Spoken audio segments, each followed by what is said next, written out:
Hello and welcome to the For Virginia podcast featuring Virginia news and politics, week 2, episode 2. My name is Michael Brandon Wade. I'm your host for the week ending August 13th. A lot of news, a lot of articles that we've been collecting and wanting to talk to. We've got a great interview with Richmond City Council candidate Rebecca Keel that we hope you will enjoy. First up on the news, I got to talk about this. Fairfax, you guys, your mayor, I don't know how else to describe this. Fairfax mayor resigned in disgrace, expected to submit his resignation to the city council this week following an arrest where he is accused of exchanging methamphetamines for sex. Probably the most disgraceful, embarrassing thing to happen to any Virginia politician this week. But he is stepping down, and it looks like Fairfax will be getting a new mayor sometime soon. We'll have more on that in the coming weeks as we get more information, but just wanted to get that out of the way.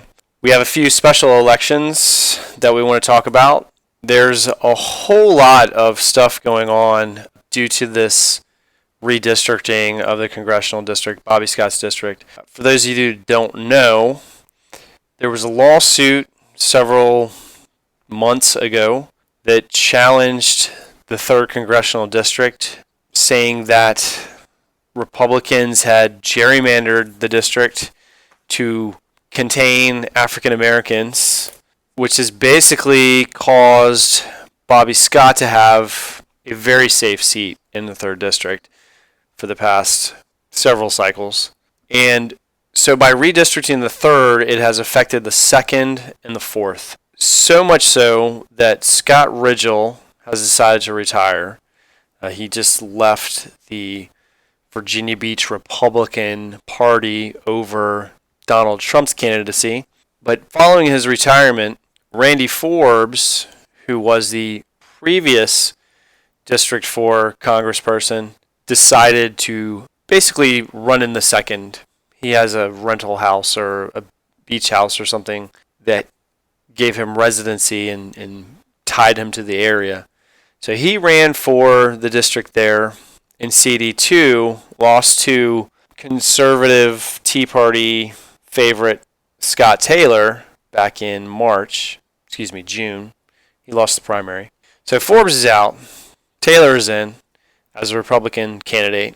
But there's this stuff going on in the 4th. There's actually the Henrico sheriff, Michael Wade, no relation to me, obviously, who's running for the Republican primary there against Democrat Donald McEachin. So the 4th district has basically been Republican controlled, and along with the 2nd. And so by redistricting the 3rd, it's spreading out some of the African American vote to the 2nd and the 4th. And so, the 2 Republican congresspeople in the 4th and the 2nd have decided, I can't win that. They're just giving up. So Scott Ridgell retired. Randy Forbes left his seat, lost. And so now you've got Henrico County Sheriff Mike Wade running against a state senator, Bob McEachin. And so the good money's on McEachin. And so because of that, you have all this other posturing and positioning for his Senate seat. You have several state delegates, Jennifer McKellen and Lamont Bagby, who are positioning for that. And so there's going to be a whole bunch of fallout from that after November. Probably some special elections going on. You know, if Clinton wins and Kane is the nominee, there's all kinds of stuff going on. I mean, you've got Bobby Scott, who's obviously the hometown favorite here in Hampton Roads for Kane's Senate seat, which would be a McAuliffe appointment for at least a year, followed by probably a special election in 2017. Still trying to get the details on how all that stuff works. But all kinds of shuffling and people trying to go for that. And likewise in Chesapeake and Suffolk, we have another special election, which is actually what we were trying to talk about here. So Kenny Alexander, mayor of Norfolk, current mayor of Norfolk, just got elected. So he was a was actually a House of Delegates member, but was most recently in the state Senate before he was elected to Norfolk as the mayor. And so he resigned his seat so as not to have a special election following November 8th. So by resigning his seat now, they were able to have a firehouse primary about 2-3 weeks ago.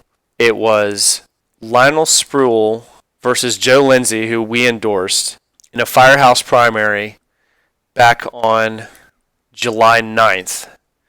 Spruill won because these primaries, these caucuses, tend to favor the establishment candidate. Part of the point, I'm sure.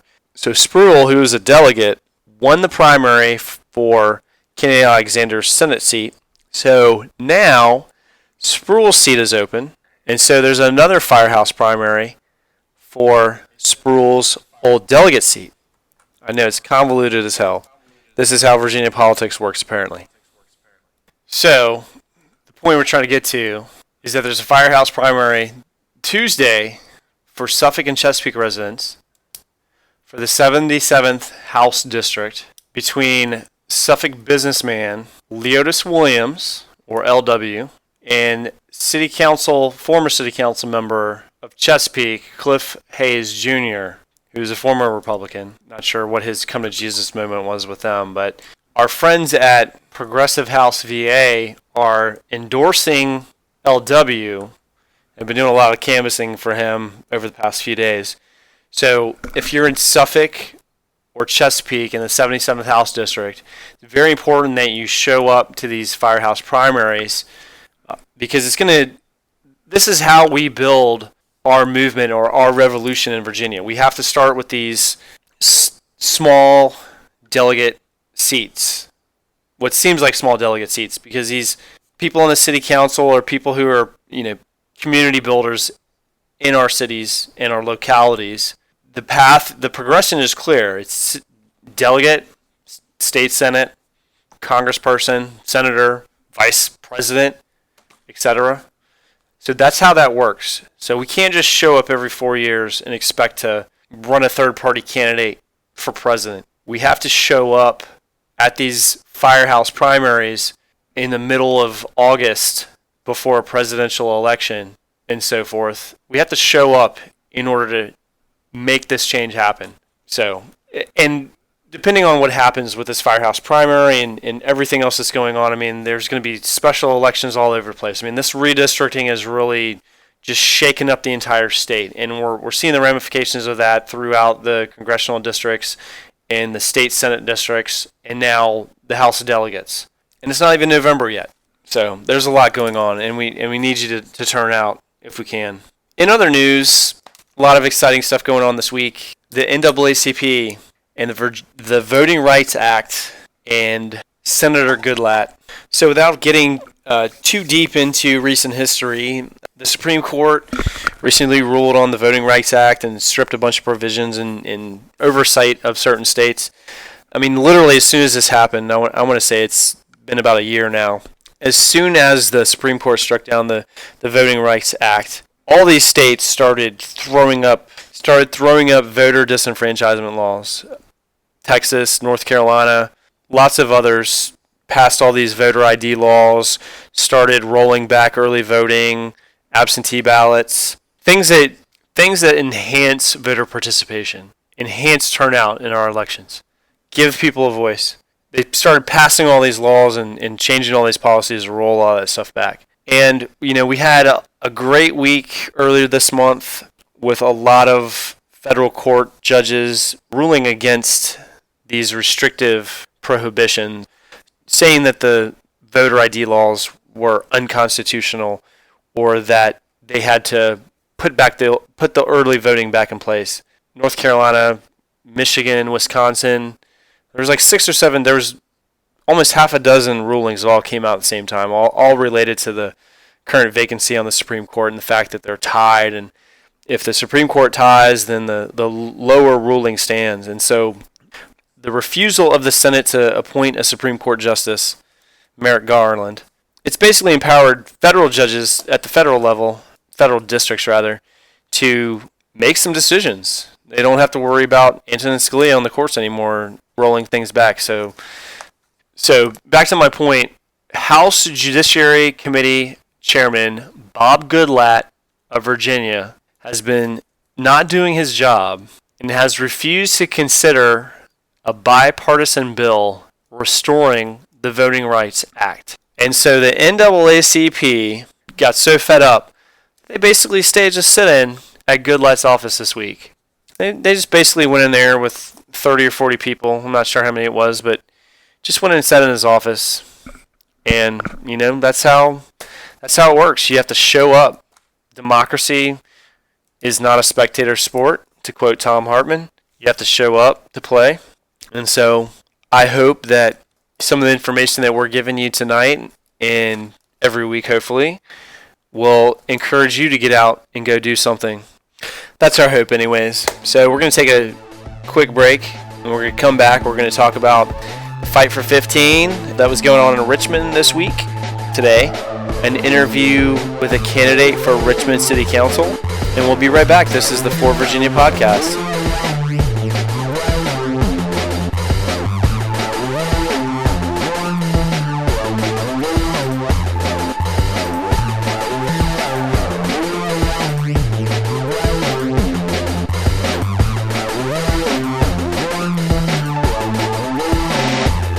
Thanks for sticking with us. This is the For Virginia Podcast. I'm Michael Brandon Wade, your host. Episode 2 for the week of August 13th. We had, looks like about 10,000 people in Richmond today in 95 degree with humidity factored in, probably close to 110 degree weather at 1 o'clock, 1:30 in the afternoon on, marching through downtown Richmond, fighting for $15 minimum wage. I'm looking at pictures on Twitter right now, people standing outside the Robert E. Lee Memorial. I mean, it's amazing. Yeah. So this organization, Fight for 15, have been active for several years now, decided to have a national convention in Richmond, the capital of the Confederacy. And from what I see, it looks like it went pretty well. I did notice I did find a few articles in the Richmond Times-Dispatch that were critical of the movement. I thought it was funny because they did a Their View, Our View series of articles, and they were both critical of the movement. Just to fill you in, one of the articles tried to discredit the entire movement because of the association of the Service Employees International Union, basically making the argument that since the SEIU had spent millions of dollars promoting the Fight for 15, that somehow it was all a big scam, that they're basically promoting this movement in order to further their union dues and making all kinds of arguments that their union dues had actually dropped since it had happened, and somehow because they hadn't been able to increase their union membership, it had some negative effect on the whole reason that this is going on. And if you don't know why this is going on, it's because if you work 40 hours a week in America and you make $7, $8 an hour, you're barely above the poverty level, if that. The other article makes an argument that I've seen over and over again about how raising the minimum wage is going to price people out of the labor market. It's going to cause job loss. It's going to cause corporations to automate jobs, fire people, that sort of thing. And it just maddens me. Corporations don't need wage growth to automate. They're going to automate anyways. You think McDonald's or Walmart or Applebee's or whoever are putting in self-service kiosks to check out your groceries or to order your food because $15 or $8 or whatever is too high. No, they're going to do that the same reason that every other corporation has moved to automation, because it's cheaper. And every time I see one of these articles making these same arguments, I just can't help but think that 100 years ago, these same people would have been making similar types of arguments about a 40-hour work week or ending child labor. And we see the same thing against unions all the time. I mentioned Scott Walker last week. I mentioned Brownback last week when I was talking about right to work is wrong. They want to destroy unions. They favor corporations over people. And I can't stand it anymore. And I hope you can't either. So the reason that I'm bringing all this up right now is because we had one of our associates, Nancy Frowert, thank you, Nancy, doing some research on Richmond City Council elections to see if there's anybody in particular that we should be looking at. She came back with this young woman's name, Rebecca Keel, who is running for City Council in Richmond. And we called her campaign manager yesterday after a few emails back and forth. And so we set up this phone call for earlier today. And then I woke up this morning, I was checking the news feeds, and I realized that this Fight for 15 was going on. And they were literally marching through her district from the Robert E. Lee Memorial, the statue in the center of town, down to VCU. And I just thought, wow, that is really serendipitous. So we're going to play the interview that we had with Rebecca earlier today. Here it is. Okay, now we are playing with fire. Excellent. So thanks for joining us, Rebecca. Rebecca Keel, right? Yes, Rebecca K.W. Keel. K.W. Keel. What's the K.W. stand for? My middle name, Rebecca Caitlin Wooden Keel. It's hyphenated because my mom wanted to put her last name before my dad's, and I appreciate that.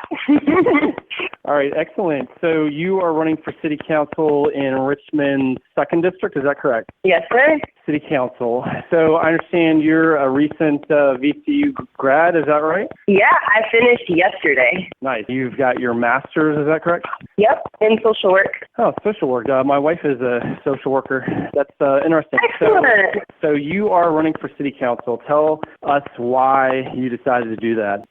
Well, I decided to run for City Council for a lot of different reasons, but I think mainly because I've been doing a lot of community organizing since I was about 18 years old. I was very fortunate to experience a lot of political education that connected to the history of the city and just like the socio-political stuff that's been going on, and coordinating a lot of direct actions, protests, sit-ins, all that, and really seeing that those tactics were effective, but only in certain ways and for certain people, and to change very small things. And I'm a really big picture kind of person, so in seeing how these tactics only really did but so much, and then thinking about ways to create a lot of sustainable change when the seat opened up, when Charles Daniels announced that he would be stepping down, I really took a lot of time to think about what internal change would look like in the city, because those are the people who really hold a lot of power, and then thinking about the way money influences just the dynamics in the city, the infrastructure, all that, how people move and work and play. It just kind of all came together, and then very fortunately my program gave me a lot of flexibility, and I was able to create a whole independent study on playing out the scenario of me running for office and what that would look like, what my platform would be, and all that. So I basically have made a class on how to do this. I gotcha. So Rebecca had told me she had seen something about participatory budgeting that's one of the issues that's important to you. Is that right? Absolutely. What other kind of things through your organizing and activism in the past, have you been working on? Can you give us some examples of some of the things that you've been working towards? Yeah, so some of the work I've been doing in Richmond, I am a member of the organization Southerners on New Ground, or SONG for short. It's the largest social justice LGBTQ network in the South, and our work is focused specifically on the South. And we're engaged in multiple campaigns, or one campaign called Free from Fear, but they look different in different cities. In Richmond, we are working on a community review board of police interactions with citizens. And so incorporating that into my platform about the implementation of that, and that's something that has to be passed through City Council. So that is something I've been really interested in, just the ways that police interact with folks. And I've also done a lot of work with the Performing Statistics Project that basically shows through the lives and experiences of incarcerated youth. And then along the lines of work with young folks, I mean, I just turned 24, so I'm in that little category. But I've also done work with a group called Advocates for Richmond Youth, who is a participatory research group, a community-based participatory research group made up of young folks who have experienced or are currently experiencing housing instability and homelessness. And what that group does is really become a force in the city for advocating for the rights and fair treatment of homeless youth. And so all that kind of comes together because I'm thinking about how 40% of homeless youth are identified as LGBTQ. So the LGBTQ organizing, the youth organizing, and then Fight for 15 that's happening now, thinking about how all those intersect with one another is really crucial. And I come from like an intersectionality standpoint. I'm always thinking about race, class, gender, sexuality, how all those things are playing out in someone's life, and then how policy can help influence how that person or people who identify certain identities kind of all flows together or not. So speaking of, you mentioned the Fight for 15, and I didn't even realize this until this morning, after we'd already discussed having this phone call today. So are you in your district actually this afternoon, or? Yeah, I am. I'm just a few blocks away from where the March and Rally is taking place. So right after this call, I'm going to hop on my bike and get over there. I got you. So my understanding is it's supposed to be anywhere between 7,500 and 10,000 people as part of the Fight for 15, or they're actually having their first national convention, and they picked Richmond because of its capital of the Confederacy, and they're trying to pinpoint or point out the link between racism and the effect of these minimum wage policies on lower working class workers. Why don't you tell us a little bit about what you have planned for your campaign, and if there's anybody listening that's in the Richmond area that wants to help out, what are some of the things that you need in order to have a successful campaign, basically? So first and foremost, I need people to talk to their friends and their family in the 2nd District about what representation looks like and how they can be better represented, because I feel like with the causes that I'm involved in, as well as my own identity, as well as just, I come from a clinical social work background. I know how to listen to people. I know how to assess for needs. Being able to get that message out to the voters is really important. And Richmond is a very small city. It's a very word-of-mouth kind of place. So the more and more people just literally talking about the fact that I'm running, I think would be so significant. So any listeners out there, just really pick up the phone, call anyone who lives in the Fan or Scott's Addition, Jackson Ward, Carver, any VCU students, any Virginia Union students. Just let them know a young person, a millennial, a Black disabled woman, an LGBTQ identified woman is running for office, and really just needs that word spread out there. Secondly, just for folks too, if they want to get involved with the campaign at all, they can contact me directly through my website, RebeccaKeel.com. There's a contact form, and anyone who wants to just help out with canvassing, with just talking to folks, really. So again, just going back to the verbal in-person communication is really important. And I am a millennial, so I believe in the power of social media. Share my page, share the info, follow me on Instagram. It's all concise, Rebecca Keel. So yeah, just really getting my name out there for folks. Again, through word of mouth, because Richmond is a pretty small town and it can be done really quickly that way. Folks want to donate me any money, that would be fantastic, because I am really running this campaign off of good vibes and a lot of encouragement, but not a lot of funds. And, part of that is intentional, because I want to show Richmond I can stretch some dollars. And I think that mentality is really, really needed right now on City Council, because we are in a huge budget deficit, as well as the city just mismanages money so much, so much. And I think putting the message out there that you can trust someone who, has grown up in poverty and who lives off of much, much less than the poverty rate right now, that being making under $20,000 a year for a single person. And I'm also going to be doing city council as a full-time position, meaning I'm going to dedicate 40-plus hours a week to the job and live off that salary. It's $25,000 a year, but again, showing Richmond and the voters, I know how to stretch some dollars. I know how to make it work. And if we're creative in our thinking, if we're resourceful in our community resources and human capital that's already here, I think that's going to be really significant. So let me ask you, so if you are elected to city council, are you going to make a $15 minimum wage one of your core issues to try and get that passed in Richmond? Absolutely. Yeah, the Fight for 15 folks, have definitely influenced how I just think about working and acting in the community. And, money is really important, and more than money is important, stability is important. And if you're working 40 hours a week and not making enough money to just pay your rent and to support your family, and you are a person of value, then that says a lot. And it really comes from a mental health perspective too, really wears on one's self-esteem.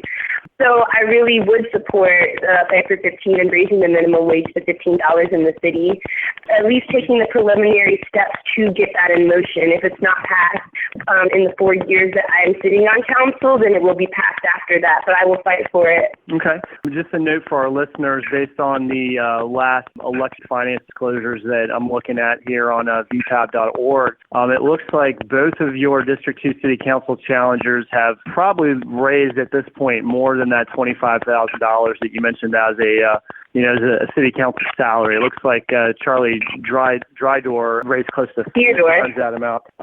So I know all locality elections are nonpartisan based.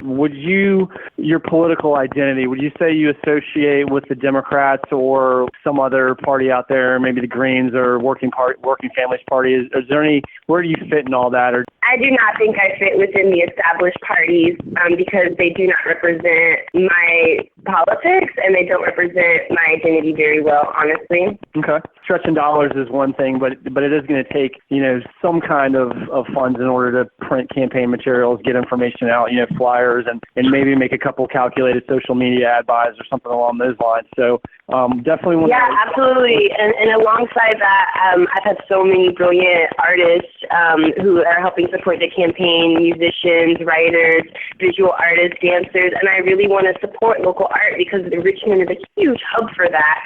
And so I want to be able to support those folks as well. So alongside printing and the nitty-gritty of that campaign stuff, I want to be able to support folks for their time and talent. Well, I guess we got about 2 minutes left and then we need to wrap it up. So is there anything else that you want to say to anybody that might be listening?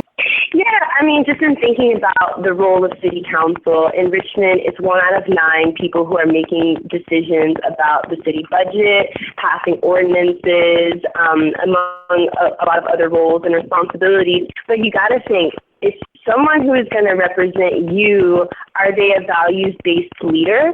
And also, can they work on a team? Because as much as I would like to think I'm just going to go in there and do whatever I want, which is definitely not true, and it's not sustainable either for that individual mentality, you're going to need to think about electing someone who works well in groups, who's cooperative, who is humble as well, and who can really listen to people. I'm trained in clinical social work. I have worked as a counselor for a number of years now, and it's just so important to find people to represent you who has those abilities and who, again, is a values-based leader. Okay. So, ladies and gentlemen, there you have it. District 2 City Council candidate in Richmond, Virginia, Rebecca Keel.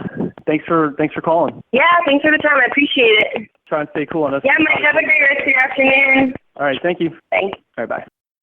So I thought that was a pretty good interview. I think Rebecca represents the kind of people that we need to support in Richmond and other places. So I'm asking for your help to find people like Rebecca in Richmond, in Harrisonburg, in Hampton Roads, in Northern Virginia, that we can put our efforts behind and help build the base of the pyramid that we will need in order to carry on this progressive revolution in Virginia. I want all of you to check out the show notes for tonight. I'm going to have links to all of the sources for the information that I've provided. And I want to make a special point to all of you that have helped our organization over the past half a year. You guys know who you are. This is not the Mike Wade Show. This is for Virginia. And so, again, my open invitation to everyone to participate in this. And I will do a quick pitch for people to go and sign up on our webpage and sign up for our mailing list. But here's what we're going to do every week. We're going to interview somebody every week that's making a difference in Virginia politics. And you can support us and you can support them, because we are going to give 1/3 of any donations that we get through these podcasts. We are going to give 1/3 of those funds either directly or indirectly to the people that we are interviewing. So if you go to the ActBlue page that I'm going to link with this video and you make a donation to the For Virginia Political Action Committee this week, we're going to make sure that 1/3 of that money gets back directly to Rebecca, whatever kind of support they need, whether it's social media ad buys, material support, printers, copy paper, toner, whatever they need to make flyers. I must have spent $200 or $300 printing out flyers for Sanders over the past year. And if we can get that kind of support for some of these people out there, we can make a difference. That's why I'm doing this. I know that's why some of you are doing this. And I just want to make sure that everybody else knows that they can make a difference, that we can repair the democratic infrastructure of this country. You know, I'm glad that we're doing this over the internet, on YouTube or whatever. I'm calling it a podcast for lack of a better term. It's not a TV show, obviously. But I'm glad we're doing it this way because we're not tied to 22 minutes like the Daily Show or whatever. We don't have sponsors to pay. If I want to go over 30 minutes, talk for an extra 5, I can. And there is something that I want to talk to you about tonight before I go. I was having a conversation with somebody earlier this week, and somehow the subject of Franklin Roosevelt's Second Bill of Rights came up. And for those of you that don't know about this, you really need to go and study it. I might try and do more in-depth discussion of it later on. We all know about the Bill of Rights, but we don't know enough about the progressive history of this country because progressivism and liberalism has been so demonized for most of our lifetimes. I'm 37, and that L word is so hated right now in this country because of the effects of right-wing talk radio and media like Fox News. And one of the main reasons why I'm doing what I'm doing tonight here at 12:57 a.m. on a now Sunday morning, probably going to be another hour before I get this thing posted up. But the reason that I'm doing this is because I listen to Sean Hannity and Rush Limbaugh and all of those guys while I'm driving around or sitting at my desk. I listen to them because I don't want to live in an echo chamber and lose touch with reality. So I listen to what the other side is saying, and I hear what they're saying, and it drives me insane. And I started doing this because I couldn't take it anymore.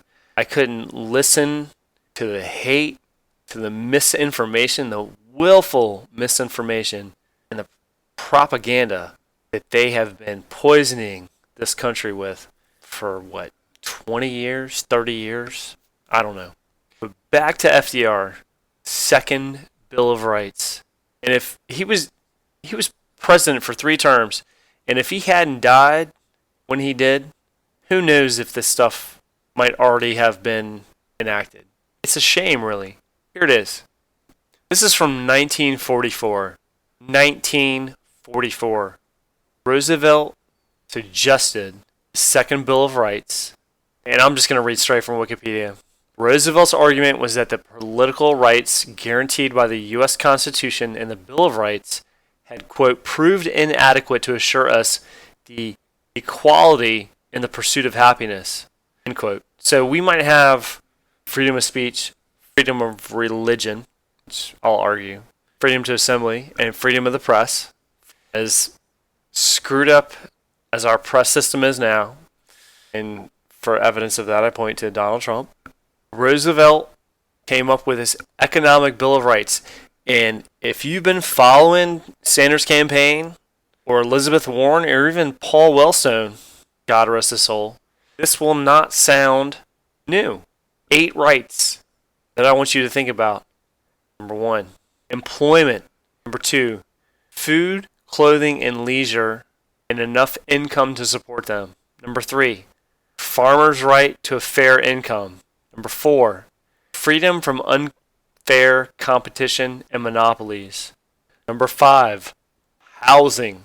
Number 6, medical care. Number 7, social security, retirement rights. You can call them entitlements, but they're not. They're earned benefits. And to call them anything less is disingenuous. And the last right, education. See, I told you, nothing new if you've been paying attention last year.